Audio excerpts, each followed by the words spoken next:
First of all, it's sad because your dad passed away. Yeah. And you left the show for a bit. Mm-hmm. We hated that for you. I knew your dad. So I want everyone to know that it is sad. But this is a real conversation. But this is an awkward thing that Amy was mentioning to me. And I was like, don't talk about it anymore. Bring it on the air. So explain to the group here what has happened. Well, so my dad wanted to be cremated, which he was. And he was cremated here in Nashville. But he's from Texas. And we'll be traveling to Dilley, Texas for the funeral actually this weekend. And so there's a lot of conversation surrounding the ashes and what we do. And some family members wanted to spread him in their own place or have a piece of him because you can make jewelry or do different things. And so I have him in this beautiful box. It's an urn, but it looks like a box. I don't know yet. Of course, I'm the one in charge of traveling with the ashes to Texas. So let's just hope they make it there. But my family was talking about divvying him up. And I just immediately said, no. And then after I sat with it for a little bit, I thought, well, I know my initial reaction was like, that's weird. We can't do that. But it must be a thing and people must do it. And some people may want a piece of dad to go sprinkle somewhere else. And I guess if you spread ashes, it's divvying him up. Why can't you divvy ashes too? Right. But so then I'm like, well, what do I do? Pack my dad in the box and get a tablespoon and some Ziploc bags. And I feel I'm in charge of them. I picked them up. That was hard to do, by the way. Never done anything like that before. So I feel protective of my dad in a box. I would say don't look at it as if it is your dad, but memories of your dad that can be shared there. Same situation with my mom. But did you divvy her up? Yeah.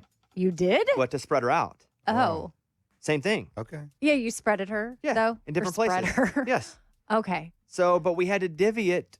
So it's not, but it's, again, I know this is a weird situation. But it's not like you're putting an arm somewhere. No, and this is honestly something others may have gone through or they will go through. And I think it's okay to talk about because it's real. My suggestion is look at it as if you're just putting parts of his memory in different places or with different people. Mm-hmm.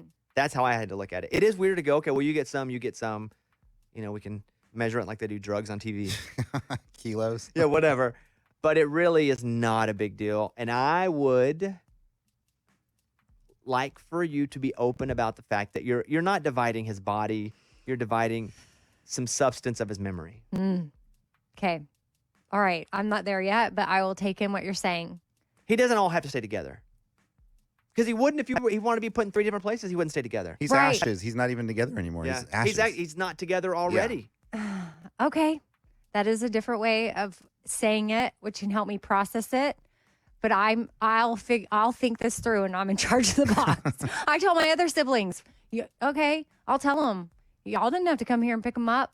I'm taking him. I'm traveling him. I feel like I'm the gatekeeper. Mm-hmm. So I'll figure it out. But I think, yes, okay. As someone who has been through this, I would implore you to go, I'm not dividing up his body parts. Right. I'm dividing up some substance of his memory. Okay. That's all. That helps.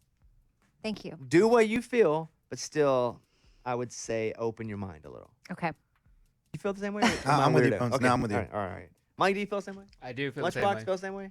Yeah, I think it's all right. Let them go. They're already ashes. Not a big deal. It stinks. It's bad, but you got this. Okay, I got all of y'all saying that, so I'll go with that. It's a Bobby Bones Show.